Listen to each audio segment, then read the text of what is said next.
Какво става с бача Кири? Какво става с него? Нищо не мога да разберем. Бабата ще да го охранява.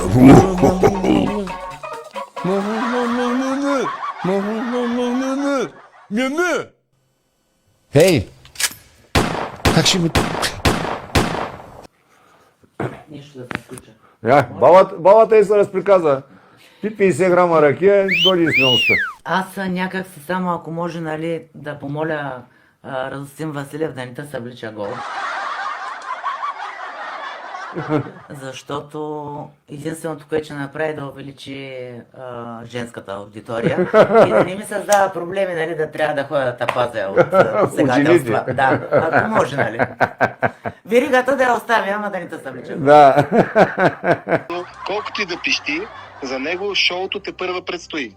И накрая на поляната ще го съблечеме чисто гол. Кия като него ги събличаме голи и ги пускаме по център на Търно Син Синджир, ще караме да танцуват, да въртат хеликоптери по улиците. Добре. Ще го направим много. Аз някак си само, ако може, нали, да помоля Радостин Василев да не те съблича гол.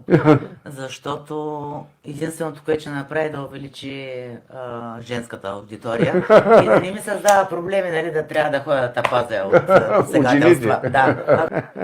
Все още викаш на 60 бивам. Мисля, че ще имам проблеми.